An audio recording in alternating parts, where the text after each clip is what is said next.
안녕하세요. 매일 새로운 사연을 전하는 읽어주는 사연 라디오입니다. 구독과 좋아요, 많은 공유 부탁드립니다. 오늘의 사연 시작하겠습니다. 안녕하세요. 이제 막 돌진한 딸아이를 키우고 있는 30대 여성입니다. 저는 오늘 그간 제 얼굴에 침 뱉기 같아서 차마 어디에 말하지 못한 이야기를 하려고 이렇게 컴퓨터를 켰습니다. 알아보는 사람이 있을까봐 두렵기도 하고 걱정스럽기도 하지만 마지막으로 털어버린다는 심정으로 이렇게 몇 자 적어보게 되었네요. 두서가 없더라도 들어주시면 감사하겠습니다. 남편하고는 대학교에서 동아리 활동을 하다가 알게 되었습니다. 그리고 이후로는 서로 이따금씩 안부나 묻는 사이로만 지내다가 본격적으로 연애를 시작한 건 저희 둘 다 29살이 되었을 때였죠. 서로 알고 지낸 시간이 있다 보니 솔직히 처음엔 친구에서 애인 사이가 된다는 게 어색하기도 했지만 그래도 크게 부딪힐 일이 없어서 마음이 편한 것도 있었어요. 그리고 사실 남편이나 저나 상황이랄지 배경이랄지 좀 비슷한 구석이 있었거든요. 그래서 더 마음이 편했던 것 같기도 해요. 사실 남편이나 저나 둘 다 이혼 가정에서 자랐어요. 남편의 경우 남편 나이 6살 때 어머님 아버님이 이혼을 하셨고 이후로 어머님과는 거의 본 적도 없다고 들었습니다. 다시 만나게 된 게 저희 결혼 이야기 나오고 얼마 지나지 않아서였다니까 말다 했죠. 두 사람 사이에 딱히 기억이랄 것도 없고요. 참고로 아버님은 재혼 안 하시고 혼자 남편을 키우셨어요. 어머님은 아버님과 이혼 후 1년 만에 재혼하셨다가 10년 살고 또다시 이혼하셨다 들었습니다.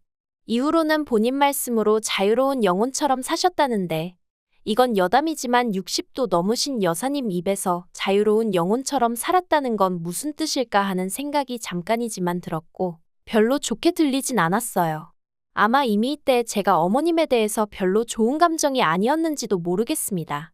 내 남편의 어머니라곤 해도 내 남편을 키워주신 분은 아니라서 그랬는지 아니면 제 처지와 비슷해서 그랬는지도 모르겠어요. 저희 친정부모님은 제가 중학교 때 이혼을 하셨고 이후로 저는 친정어머니 손에서 자랐습니다. 그래도 저는 고생은 많이 안 했어요. 외가 쪽에 재산이 있어서 외조부모님이 친정어머니랑 저를 많이 챙겨주셨거든요. 그래도 친정어머니는 마음고생은 많이 하셨을 테지만요. 그리고 저 또한 남편처럼 친정아버지에 대한 기억이 별로 없어요. 이혼 후 친정어머니 말씀으로는 양육비는 한 1년 정도 보내다 말았고 이후로는 어디 가서 새살림이라도 차렸는지 아니면 죽었는지 소식을 전하지 않더랍니다. 친정어머니는 그런 친정아버지가 야속했지만 굳이 찾으려고 하진 않으셨대요. 아무튼 이런 배경이 비슷하다 보니 소위 서로 척하면 척하고 알아들었고 그게 너무 편하고 좋아서 결혼까지 결심했어요. 그런데 결혼식 날짜 잡고 식장까지 다 결정되고 나서야 남편이 어머님하고 연락이 닿았다는 이야기를 전해왔고 솔직히 저는 혼란스러웠습니다. 저에겐 없을 줄 알았던 시어머니라는 존재가 생긴 것도 얼떨떨했고 남편도 그다지 기뻐 보이지 않았거든요. 그런데 더 황당한 건 어머님께서 저희 결혼식에 그것도 혼주석에 앉고 싶어 하신다는 사실이었어요. 사실 저는 친정아버지가 안 계시니 남편과 같이 입장하려고 했고 화촉점화는 이미 아버님과 저희 친정어머니가 하시는 걸로 생각하고 있었거든요. 그런데 갑자기 생각지도 못한 어머님이란 존재가 나타나서 감나라 배추나라 하니까 솔직히 달갑지 않았습니다. 하지만 거기까지도 그러려니 하고 이해하려 했어요. 어쨌든 어머님께는 저희 결혼식이 큰 의미겠구나 싶어서요. 그런데 그게 다가 아니었습니다. 남편이 전하길 어머님이 당신 친척들과 지인들도 부르고 싶어 하신다는 거예요. 20년 넘게 얼굴은커녕 서로 소식도 모르고 지냈던 사람들을 말이죠. 그리고 그때부턴 솔직히 어머님이 도대체 저희 결혼식을 뭐라고 생각하시는 건가? 짜증도 나고. 그래서 결국 하객의 머릿수를 이유로 어머님께 친인척분들까지 모실 자리가 없을 것 같다고 말씀을 드렸습니다. 하지만 이 일로 어머님은 며느리 될 사람한테 무시를 당했다면서 결혼식 당일 혼주석에 앉아 눈물 콧물을 빼셨고 한마디로 결혼식장은 뒤숭숭 그 자체였습니다. 남편은 그런 어머님께 이럴 거면 그냥 돌아가시란 소리를 했는데 그게 또 빌미가 되어 어머님은 피로 현장에서도 훌쩍이셨으니 정말이지 저야말로 너무너무 속이 상해서 신혼여행지로 향하는 내내 눈물만 나더라니까요. 그런데 이건 시작에 불과했습니다. 저희는 양가 도움 없이 신혼집을 구했는데 얼마 지나지 않아 어머님께서 떡하니 저희 집에서 10분 거리로 이사를 오셨거든요. 혼자도 아니셨어요. 저희보다 10살쯤 어려 보이는 여자와 함께였는데 알고 보니 재혼 후 낳으신 딸이더라고요. 황당해서 자식이라곤 남편 하나밖에 없다고 하시지 않았냐고 따졌습니다. 사실 그래서 혼주석에 앉게 해드린 것도 있었거든요. 그런데 말씀하시길 아들이 저희 남편 하나라고 했지 자식이 남편 하나라고 한 적은 없답니다. 이때 확실히 깨달았죠. 말장난하길 좋아하시는 분이라고 얽히면 안 되겠다고 말이죠. 하지만 사는 곳까지 가까워지자 어머님은 수시로 저희 부부와 만나길 원하셨습니다. 걸핏하면 저녁 먹으러 오라고 연락을 해오기도 하셨고 주말에 어디 가자며 난데없이 찾아오시는 일도 빈번했으니까요. 그래서 남편에게 어떻게 좀 해보라니까 자기가 뭘 어쩌냐면서 상황을 회피해버리는데 문득 남편은 그래도 자기 친어머니니까 이렇게라도 다가오시는 게 좋은 건가 하는 생각이 들더라고요. 게다가 믿었던 아버님마저 어머님 일에 있어서만큼은 우유부단하기 짝이 없으셨습니다. 하시는 말씀이 저더러 좋은 게 좋은 거다 생각하라나요? 그리고 이렇게 두 남자가 우유부단한 태도를 취하자 어머님은 귀신같이 그걸 알아차리시곤 그때부터 걸핏하면 가족 모임을 하자며 자리를 만드셨는데 그게 너무 고역이었어요. 한편 그런 와중에 저는 임신을 했는데 병원에서 말이 조산기가 있다고 했습니다. 그래서 병원 생활도 많이 했고 나중에는 얼마나 주사를 많이 맞았는지 팔에서 멍이 가실 날이 없었죠.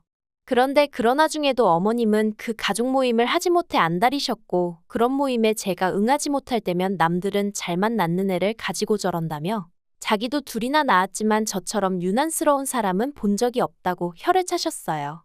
지금 생각해보면 이런 일들이 하나씩 쌓이고 쌓였다 보니 제가 이렇게 더 화가 난 것 같기도 한데 아무튼 그렇게 제가 애를 낳고 나니까 이후로는 저희 애를 어디다 자랑을 못해서 안달이셨습니다.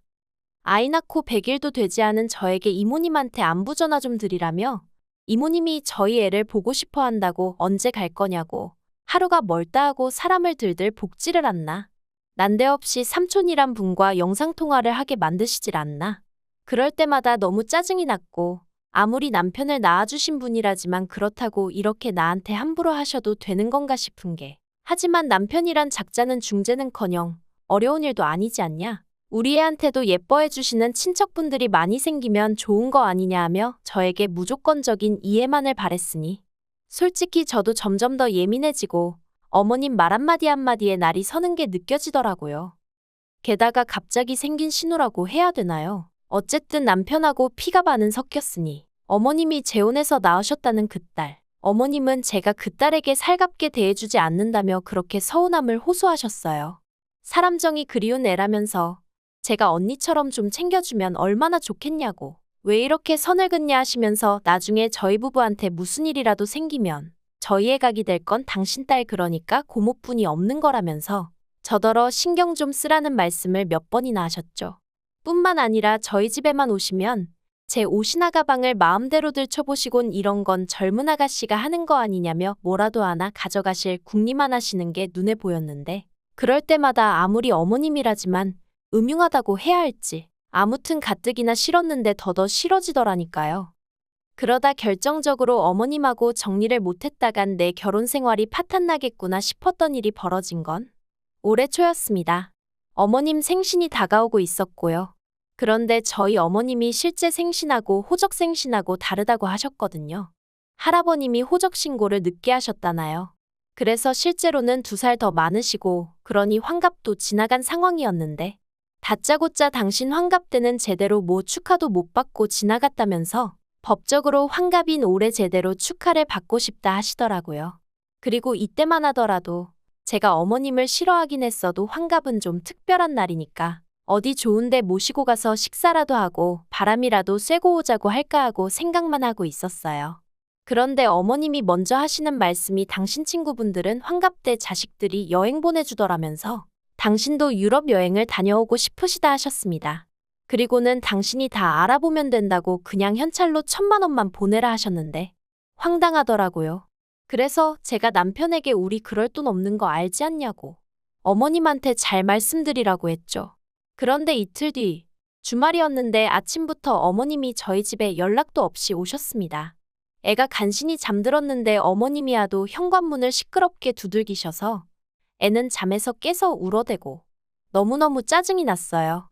그래도 짜증을 억누르고 현관을 열었는데 어머님이 다짜고짜 저한테 삿대질을 하시면서 저더러 시애미를 무시해도 정도가 있는 거라며 저더러 시집 올 때 해온 게 뭐가 있냐입니다. 예단 하나 제대로 해왔냐고요. 예단이나마나 양가도움 일체 안 받고 한 결혼이었어요. 저라고 뭐 예물 하나 받은 거 없습니다. 그래도 저는 아버님 양복 한 벌은 맞춰드렸지만 전 정말 가락지 하나 받은 게 없어요. 결혼 반지도 저희 둘이 돈 합쳐서 샀으니까 서로 사줬다면 사준 거지 받았다는 표현은 지나치죠. 그런데 뜬금없이 어머님이 예단 타령을 하시니 얼마나 어이가 없던지. 하지만 어머님은 계속해서 원래 결혼할 때 며느리가 시애미한테 백 하나 밍크 한 벌 정도는 해주는 게 기본 아니냐. 그런데 넌 그것도 입 싹 닫고 넘어가 놓고 시애미 환갑이라 여행 좀 보내달라는데 그것도 못한다고 그러냐. 너 그럴 거면 내 아들하고 결혼해 했냐.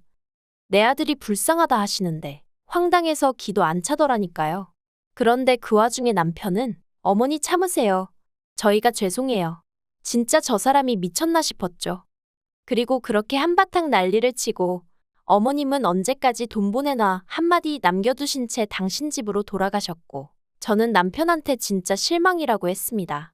할 소리가 그거밖에 없었냐고 당신은 이게 말이 된다고 생각하냐고 따졌죠. 그랬더니 남편이 그간 못 받은 효도 받고 싶어 저러시는 모양이라며 자식된 도리에서 우리가 좀 이해해드리잡니다. 원래 나이 들면 애가 된다지 않냐면서. 다 늙은 어머님 이겨서 뭐 하겠냐고요. 그래서 제가 이제 와서 무슨 효도가 받고 싶으신 거냐고. 내가 차라리 아버님이 저렇게 나오시면 이해를 하겠지만 당신 크는 동안 코빼기도 안 비추셨다면서 이제 와서 뭘 바라시는 거냐고 화를 냈어요. 그랬더니 남편이 저더러 네가 왜 성질을 내냐입니다. 어머님이 자기를 안 키웠지 절 안 키운 거 아니지 않냐면서 화를 내도 자기가 내야지 왜 제가 내느냐고. 저더러 오바 좀 하지 말라나요.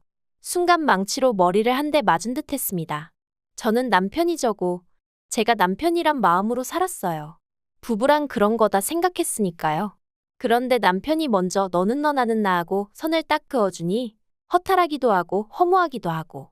하지만 이내 정신을 차렸습니다. 남편 뜻이 정 그렇다면 저야말로 더는 신경 쓸 필요가 없다는 뜻 아니겠어요? 그래서 남편더러 당신 말이 맞다고 당신 어머님인데 내가 왜 열불을 내느냐고. 앞으로 그러니까 당신 혼자 잘 챙겨드리라 했습니다. 나는 남이니까 손 떼겠다고요. 그런데 그리고 한 이틀 정도 지나서 남편에게 장문의 문자가 왔어요. 그때 말을 그렇게 해서 미안하다고 자기는 저랑 저희 애가 가장 소중한 애 어쩌네 하면서 말이죠. 솔직히 진짜 그 문자 받고 생각이 많아지더라고요. 진심일까 싶다가도 또 뭐 아쉬운 소리 할 게 남아서 저러나 싶기도 하고. 그래서 저도 그간 제 안에 쌓여있던 이야기를 다 해버렸어요. 어머님과 남편에게 왜 기분이 나빴는지랑 앞으로 바라는 바랑. 그랬더니 전화기 너머로 남편이 한숨을 푹 쉬더니 자기가 집에 가면 얘기하자고 하더라고요. 그런데 막상 집에 와서는 제 눈치만 살살 살피더니 기껏 한다는 말이 그래서 어머님 드리기로 한 1,000만 원은 어떻게 할지 생각해봤냐는데 진짜 욕이 절로 나오는 거예요. 그래서 1,000만 원이 아니라 당신이랑 이혼할지 말지 그 생각만 해봤다고 쏘아붙였습니다. 그리곤 이제 보니 역시나 당신 정신을 하나도 못 차린 것 같다고. 그렇게 어머님이 좋으면 어머님하고 가서 살라 했죠. 나랑 가정을 꾸렸으면 우리 가족 계획이나 건실하게 세우고 앞으로 잘 살아갈 생각을 해야지. 어머님이 앞으로 당신 앞날을 책임져 주실 것 같냐? 뭐만 하면 생사도 모르고 살던 일가 친척까지 다 튀어나오는 마당에 그거 다 수발 들으며 살 거냐? 나는 그렇게 못 산다 했어요. 그랬더니 남편이 그러지 말고 일단은 어머님 생신부터 챙겨드리고 이후에 차근차근히 이야기해보잡니다. 자기가 아는 한 어머님 그렇게 나쁜 분 아니라면서. 그리고 저더러 항상 외동딸이라 외롭다 하지 않았냐? 이제 신우도 생겼으니 좋지 않냐며 무슨 상황이든 긍정적으로 보려는 노력을 좀 해보라나요? 마치 저를 무슨 어린아이 타이르듯 달래려드는 남편을 보고 있으니 정말 너무너무 화가 나는 게 그래서 다 필요 없다고 더는 복잡한 당신 집 구석하고 얽히기 싫다 했습니다. 그리고는 결국 저희는 이혼했고요. 이혼하고 나서 한 달에 한 번 남편에게 아이를 보여주게 되었는데 언젠가 한 번 어머님이 같이 오셨습니다. 예상치 못한 상황이었지만 어쨌든 핏줄이라 보고 싶어 오셨다는데 내칠 수가 없어 보여드렸고 그러면서 이런저런 대화가 오갔는데 제가 어머님 때문에 이혼했다 했어요. 남편이 정말 입을 떡 벌리고 저를 쳐다봤고 어머님은 금시초문이셨나 봅니다. 당신 때문이라곤 상상도 못하셨던 모양이에요. 그래서 모르셨냐니까 자기가 뭘 어쨌다고 자기 탓을 하냐며 방방 뛰시대요. 그래서 그냥 그렇게만 알고 계시라 했어요. 어머님만 남편 인생에 나타나지 않으셨으면 이 사람 지금 저랑 잘 살고 있었을 거라 했죠. 그리고 어머님이 저한테 뭐라고 욕을 하신 것 같은데 별로 귀담아 듣진 않았어요. 어머님이 정말 남편에 대한 애정이 남아있으시다면 제 그 말이 계속 맴돌고 생각나겠죠? 그리고 남편이 힘들어할 때마다 당신 때문인가 하고 자책도 하게 되실 거예요, 그렇죠? 꼭 그러셨으면 좋겠어요. 어머님 때문에 졸지에 저도 이혼녀 딱지 달고 우리 애는 또 남편이나 저처럼 이혼 가정에서 자라게 되었으니 어머님만큼은 죽는 날까지 한껏 죄책감을 느끼며 사셨으면 좋겠습니다. 긴 이야기 들어주셔서 감사합니다. 오늘의 사연은 여기까지입니다. 구독과 좋아요, 알람 설정해주시면 앞으로 더 좋은 사연으로 찾아오겠습니다. 감사합니다.